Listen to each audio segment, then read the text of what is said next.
and welcome to this week's episode of Whiscast Wednesdays, the podcast about games, movies, and stuff. I am Matthias. My name is Armin. And my name is Søren. And this week we'll be entertaining your, not earlobes, but we'll just be entertaining you. And let's just hop right in. Have we got any announcements? No announcements? We haven't been streaming lately because of The Division. It's pretty time consuming. I'm kind of done with it actually. Why don't you just stream The Division? Hammond didn't want to. It kind of fucked up. For me at least. My PC isn't that great. It's good, not that great. It was lacking. So it's not this great, it's only that great. Yeah, it's not that great. Okay. And I have been playing it, but I haven't actually played it since last Saturday because I haven't been feeling like playing The Division. So it's time for the news. It is time for the news. The section to rule them all. First off, PlayStation VR price and release date announced. Is that a very good thing? It's a VR headset for the PlayStation, and yeah, for PlayStation fans, hardcore PlayStation fans, we've been waiting for this announcement. Wow. And it's great. It's $399. $390. So the price of the console itself. Yeah, exactly. But $200 cheaper than Oculus Rift, which takes like $1,000 PC. So all in all, it's cheaper than a PC that can run play. It's like 50% of an entire Oculus PC. Or you could. There's also the Vive. The Vive's like $800. So it plays. Yeah, it's. I could get it free if I buy a pre-order Galaxy S7. No, it's not the. It's not the V. That's the Galaxy. Oh no, that's the Oculus Gear or whatever it's called. Oh yeah, that's just the Gear. Oh, yeah, whatever. it's just you just put the phone in and you look around with that. it. Is still. Wait, I don't know. $400 for the VR one. It's That's more expensive than the console. Yeah, it's because the console just dropped like $50 or something. So it's more expensive than the console, but all in all, it's still not a whole lot more expensive to get a PS4 and a VR headset. It's actually almost cheaper than getting an HTC Vive. So whoever buys that just won't pay rent that month. I'm gonna buy it. You don't have to pay rent. Yeah, but if you've got the money, I mean, why not? Why not? It's gonna be great. Might as well. Because you can play with Star Wars Battlefront. It's gonna have some kind of exclusive PlayStation VR experience. It's not the whole game, but you can walk around on Tatooine. I think. I don't really know. It's complicated, and I haven't watched the demo yet. I like how it says in the title, Star Wars Battlefront is coming exclusively to PlayStation VR when it's already out on all other platforms. Yeah, but it's the VR experience is exclusive to PlayStation VR. So. Okay. Oh, really? So it won't. That's shitty. No, it's called exclusivity. It's called. That's still shitty. It's called capitalism. I've got an exclusive. Buy my stuff, and PlayStation and HTC Vive and Oculus is like we've got stuff that's exclusive. Buy our stuff. Oculus owned by. It's owned by Facebook. Oh yeah. So at some point they're just gonna spy on you. Yeah. And you know it. Still shitty. So it's just buy a console. You know? Yeah, but then I have to actually buy a console. Oh no! And then I have to Your buy PC a freaking. Then I have PC to buy a television screen because this little fucker doesn't do enough. You can't. You are aware of the fact that you can't even play VR on your current PC. I can. No, you cannot. You cannot play it. I can. The Steam one. I don't know what it's called. The Steam VR thing. I can do it. The HTC Vive. Yeah. No. Yes, I can. No, it's at least a 970, and that's the very least low thing you can get for the Oculus There's Rift. a thing you can install on your computer on Steam, which lets you allow to check if your computer can run it. I can run it. Yeah, you may be able to run Steam VR, but you're not able to run Oculus Rift because it requires a 970. And to get the optimal experience, you need at least a 980 Ti, because you need like 120 FPS. So, but you need $1,000 PC and a $600 headset. You could get a PS4 and PSVR for half that. I can do it now. I just need the But VR. the headset is expensive, and you might not get the optimal experience. And hold on. The optimal experience. I mean, if you're spending $600 at VR, you might as well get the optimal experience. Anyways, Google will soon let's play live streams or whatever from Android, so you can do live streams of mobile games. Look at microtransactions for Look at me. I bought some stuff in Candy Crush. Yeah, I'm live streaming me spending money in Candy Crush. Well, people enjoy watching people spend money. Just look at CS:GO. Yeah. The big question there is why? Why not? Yeah, but It's exciting. why? Not really exciting. It's like watching people gamble. Yeah. People enjoy it. It's like watching poker. I hate people watch. Yeah, but you're not people. I am part of people. No. You're Great. part of it. Ubisoft has announced an Assassin's Creed VR experience. I don't really know what that is. It's says- it's a VR experience. It says in the tweet they tweeted that it's based on the film. I don't know what that means. It means that the VR experience is going to be based on what happens in the movie. So it's That actually makes sense. story, or like the movie is going to be in VR. No. They're going to create an experience that is That- similar to the one you get in the movie. Yeah. I don't get it then. It's just like- it's like the same feeling or what? No, it's just based Similar on the setting. story, the same Similar setting. setting. Okay, so it's based on the story, yeah. Yeah, Yeah. It's not based on the feeling or whatever. No, you can't really base the VR experience I on the thought- feeling of. Yeah. Didn't you? Okay, whatever. Hammond is really confused today. It's fine. No, I mean, you've got all this VR I felt stuff. like I felt like Son said that it was based on the feeling you get from watching the movie. Like, how can you determine a feeling for watching a movie? And you can't, basically, because there's on your own feelings or whatever. Anyways, Fallout 4's first DLC, Automatron, has a trailer and a release date. And I'm definitely gonna buy the season pass now. Is it still on the low end of $2.99 or whatever? No, it's gone up. So Did it Gone go up. up already? yeah, it was before March the 1st, but I Oh. didn't want to buy the season pass before I saw at least one of the DLCs showcased, and it actually looks quite good because we've got story and new quests and everything. It's not only a new machine you can modify robots in. You've got someone called the mechanic. You have to Woo! the mechanist. Amazing. It's from the Fallout 3 as well. No? Yeah. I'm gonna buy it and I'm gonna play it. Deborah might not get into it straight away, but I've got my own solo off-cam playthrough. I'm gonna do some showcases of the new stuff you can do.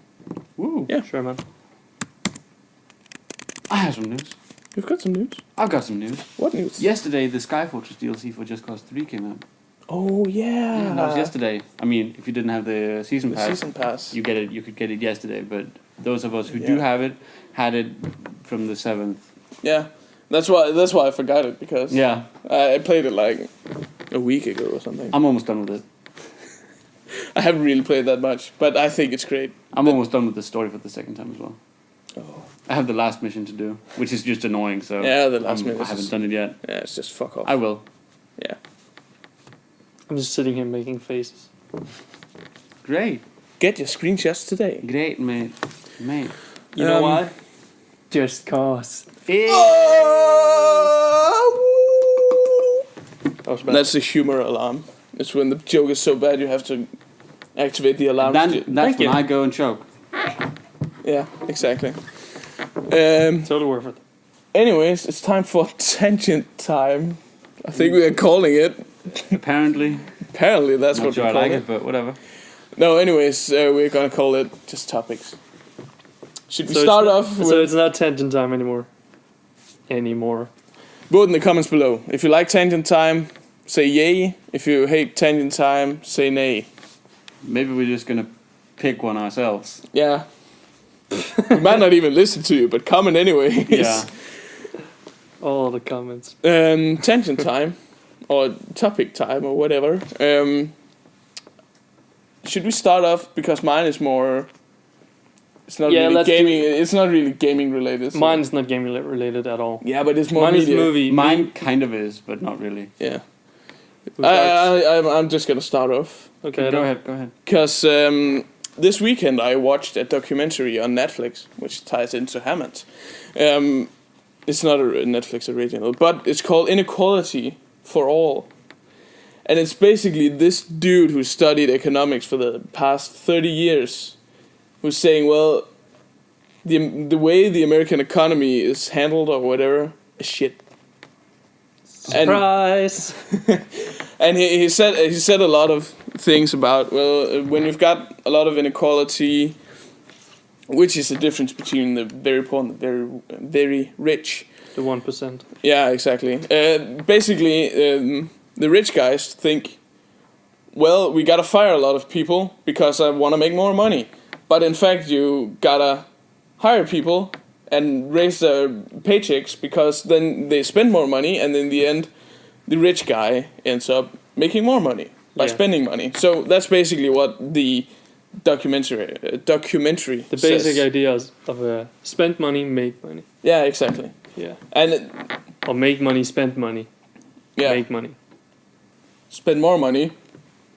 It's the end of the cycle. It's the end of the cycle. Exactly. And the society gets more money and can help out more people or whatever.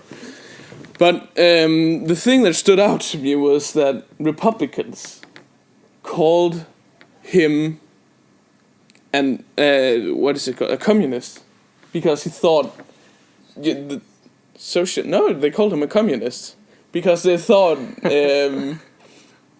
he was so radical to think that, well, this idea makes the society more money, but it's communist because you take more money from the rich people. And I thought that was stupid. Literally Karl Marx. Yeah, exactly. They called him Karl Marx as well. Literally Karl Marx. Oh, and it was so stupid. That's just the 1% being 1%. Yeah, exactly. That's just Republicans being Republicans. Yeah. Well, I mean...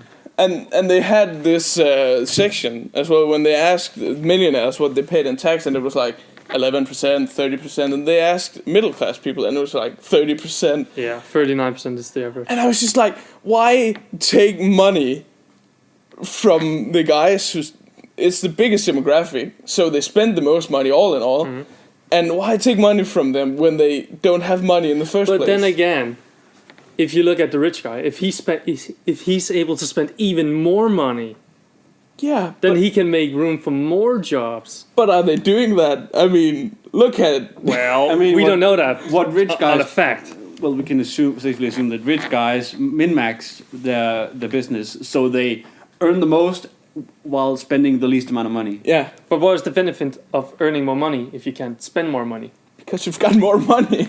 It's all about power, and it's all about, saying my penis is longer than your penis because I've got more money. The problem that they have, I assume, is that if they spend more money, sure, they make more money, but if they spend and earn equally as much when they expand, they still earn the same amount of money, but they spend more money. Yeah, so why expand? Why expand? It's all about shareholders. What about if they expanded and actually made more money, and but more money again, and more money again? They don't want to. They kept expanding. They don't want to take that risk. And in the documentary, they said, well, in the 60s and 50s, that's the point where the inequality was least apparent, and that was the point in history where the rich people spent the most money expanding their firms or whatever, and that's the time when inequality has been the least apparent. But now it's just through the roof. It's as bad as it was in the 30s when the Wall Street crack or whatever happened. I think they interviewed a millionaire who was aware of the problem and tried to do something about it. But he said it's hard being the CEO of a company when the board and the what's it called? The people that buy shares in the shareholders. Yeah, the shareholders. Yeah, exactly. They just say, "Oh, well, we can't expand because then we might risk losing money." And he says it's hard. You can't really do anything about it. It's like you're the owner of a company, but you don't really own it. You can't just make unanimous. You have to make unanimous decisions because there's a chair member and everything. Yeah, exactly. And if they sell all the stock, your company ends up in the drain. Yeah. So you're saying that it is unfair that he can't do what he wants to do with his firm because he has shareholders who disagree with him because they will lose money if it goes bad. But is the risk big enough? Is that the thing? It's a risk reward thing. Yeah, but is the risk big enough for the reward? That's the shareholders aren't willing to find out. That's the point, because they are more conservative. Typically, shareholders just want to make more and more money. That's how investment works. You have to just make money because investments are they are dependent on the firm and how it's going. Mm-hmm. So if it's 1 year, the company is making less, but the next year they're making even more. But in the year they're making less money, the shareholders are losing money, and they don't want to lose money. And then they'll sell their stock, and then the stock price will go down, and then everything goes to a little bit of shit. And the company goes bankrupt. Yeah, exactly, and that's it's maybe a small risk. Nah, well, we don't know really. And the most stupid idea is that I can't remember but back in the 50s there was a Republican president, and the millionaire tax was at 91%, and and everything in society was great back then. But now the Republicans say, well, we can't tax the millionaires more because they are job creators, so we need to tax them less money. But history says we need to tax them more money because then the society is just going better. It's all about, But if we look at the other perspective again, is it really like, if they have more money, what can they do with more money?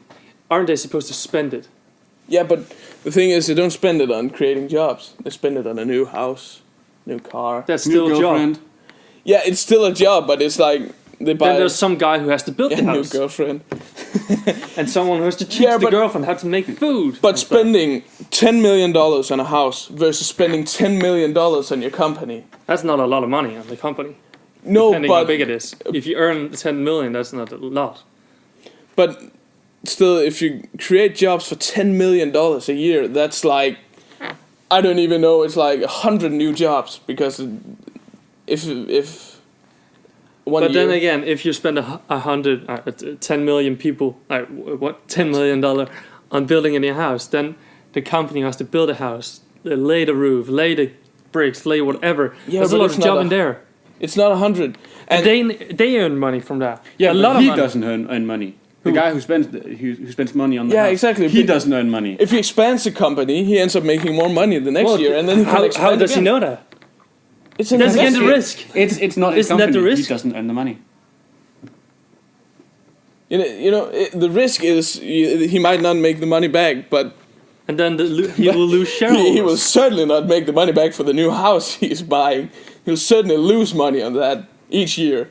So it's always it's a balance, really. You have to spend money to expand the company, and then I mean, it's all opinion based, but history shows that the more money the millionaires put in to their companies, the more money the middle class makes, the more money they spend, the more money the state and the gets, more the economy thrives. Yeah, because if the middle class thrives, the economy thrives, because the middle class is spending the most money in a country. They are the consumer base. Yeah, it just seems kind of assumptuous that is assumptuous. It seems assumptuous because it's like was it only in the 60s that happened? No, it was all the way from after the war, so in 45 of course, or after whatever. the war, so great prosperity, but that's how it is. And until the 80s, and in the 80s, payments to the middle class stagnated, so it didn't rise anymore. So the middle class made less money, but they still wanted to live like middle class. When was the crack?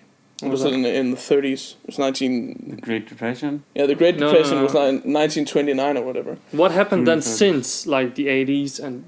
The 80s, then, in the 80s, the pay check of the middle class stagnated, so it meant it didn't go up, it was just flat, even though prices went up because of inflation. And then the middle class had to loan money from the banks because they wanted to live like a middle class still. And then we ended up with the crack in 2007. Yeah. So you have to spend money to make the middle class great. I mean, in the documentary, there's a whole lot of graphs, and it all matches up. So there's a lot of evidence that we should do that. So, but again, it literally won't.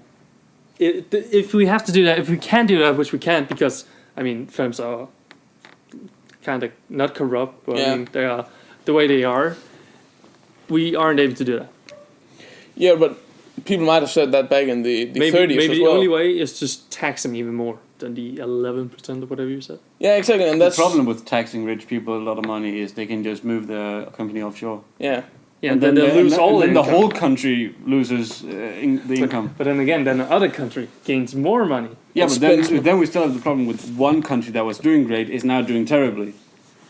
Yeah, but I think it's a whole rigmarole. I mean, I think it kind of all balances out in the end. If like then they move to that thing, and then they start taxing them fucking high again, and then they move to another company, another country, and then they tax them fucking high again, and this keeps to end it off, because now it's getting into the global market, and that's a whole other topic. It's like people are studying this their whole life, but what was the topic called? It was called the documentary Inequality for All. But in the end, he concluded that we are actually reversing the trend now, because of the crack in 2007.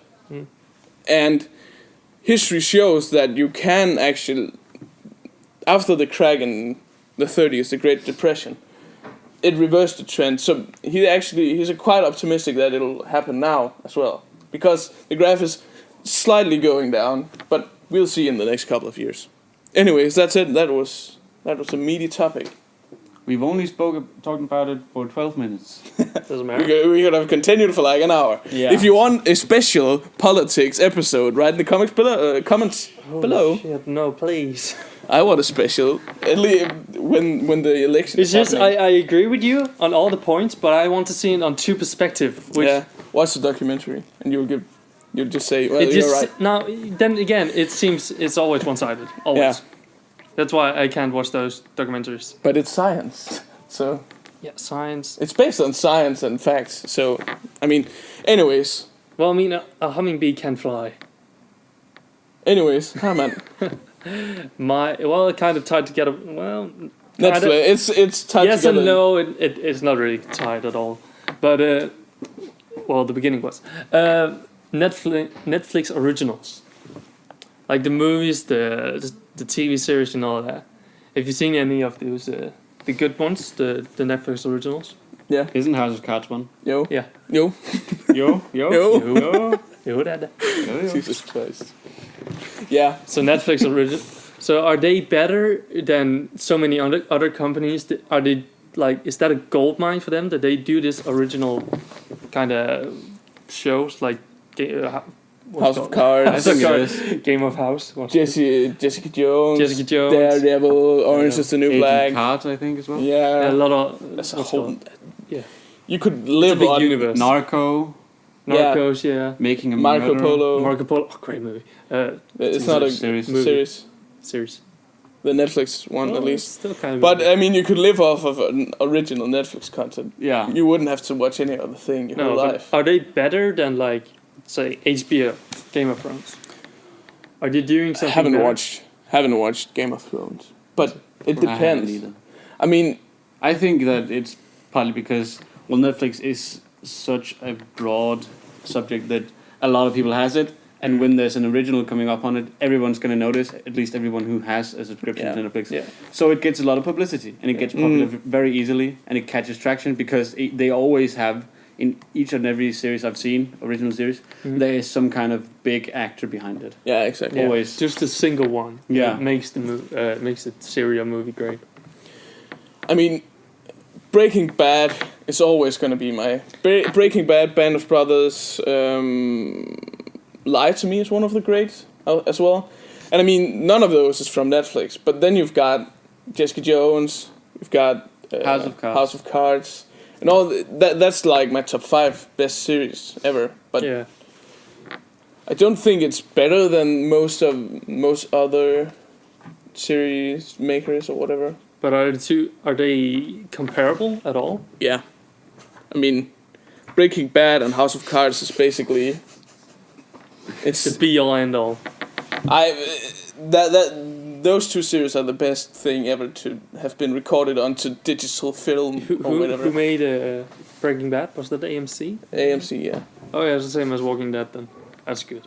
Yeah, that's also great. It's a... Oh, okay, one thing I hate and love Walking Dead. Yeah.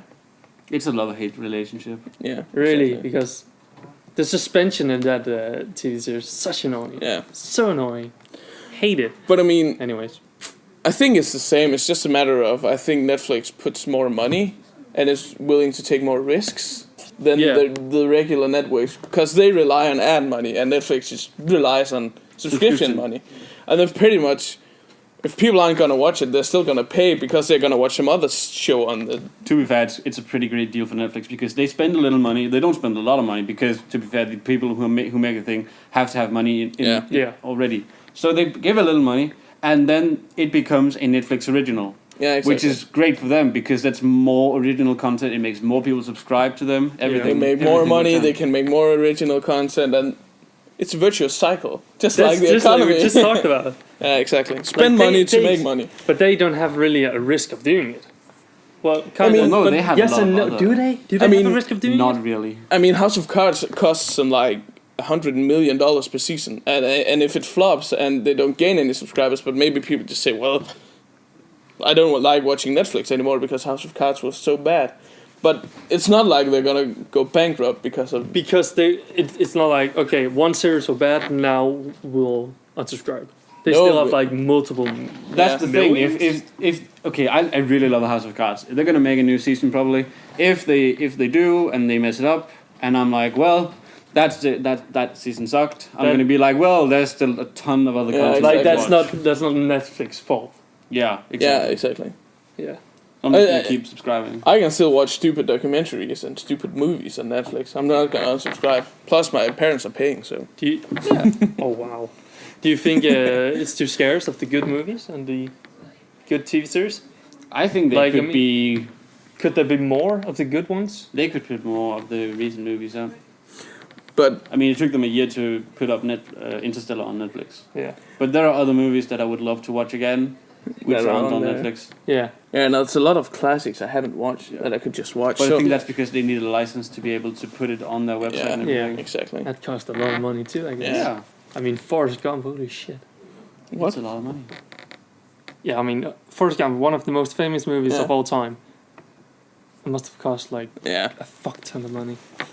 All licensing a literal costs fuck money. ton. Is The Shawshank Redemption on Netflix? No. That's also a fuck ton. Is The Godfather? And Godfather was on Netflix. Was? Not anymore? It was on Netflix at one point. It's not anymore. It was on Netflix. Well, then I bought it on Blu-ray, so I don't really care. Haven't watched it yet. It's like 3 hours of my life. Fair enough. Michael's going. He loves The Godfather, especially the first one. He hates the second and third movie, but he loves the first one.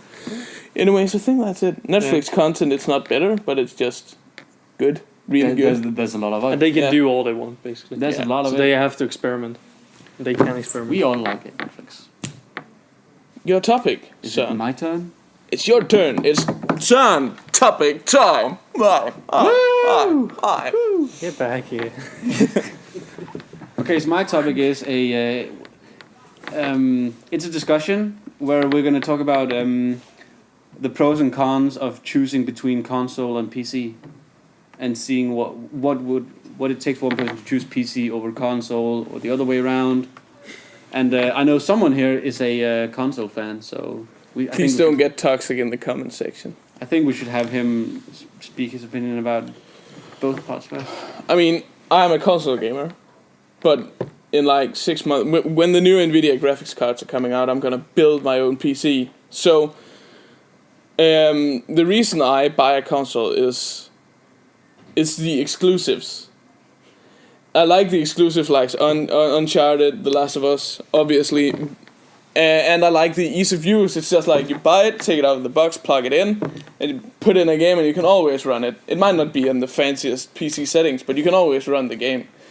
And I'm gonna stick to my console because it's just games that work better with a controller and laid back on a couch. I know you can do that with a PC, but it's just easier with a controller. You pick it up, push the PlayStation button, and it turns on and everything, and you can just lay back and play some Fallout. What you said about some games just work better on console, it's the other way around as well. Because some exactly. games work better on PC. Yeah. But on PC you can also get a controller, so the games that work best on console work best on PC. Well, yeah, but you haven't got the ease of use thing with you just pick up the controller and push the button. I mean, my That's PlayStation, when I push the button, it turns on the TV and everything.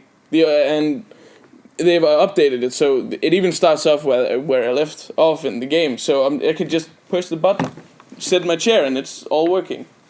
Yeah, well, in that way, it's kind of the same with PC though. Yeah. But the thing is with that it's so much broader, and you have so many more possibilities. Because you open your computer and it's not a gaming thing. Yeah. It has a whole interface where you can do lots of stuff. You can do games, do social media, do work, develop things. You cannot do that on a console. Yeah, exactly, and I think that's why I'm gonna build a PC. Because first of all, I want a bit more in terms of graphics, and I want to be able to customize things, and I want to be able to make it my own. So yeah, PC is a lot more value. It costs more though. Yeah, but it's a lot when you've got it. It's a lot more value effective or whatever. You can do more stuff on it. Can you actually do the reverse thing with the console keyboard and mouse? Keyboard to you can mouse? do that.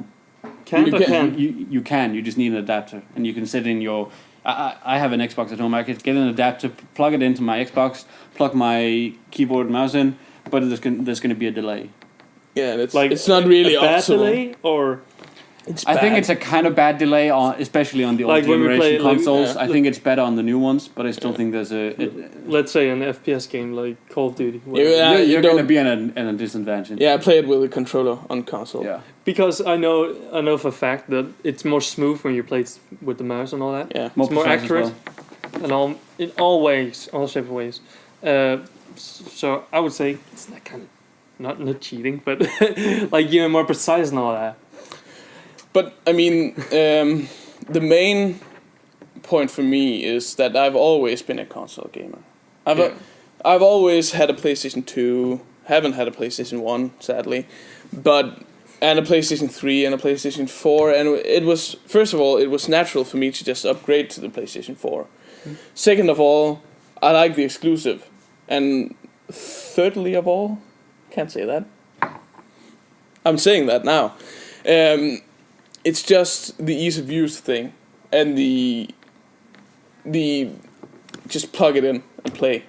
And the reason I'm switching to PC is because lately I've been more interested, and I've started to watch a lot of Linus Tech Tips videos and whatever.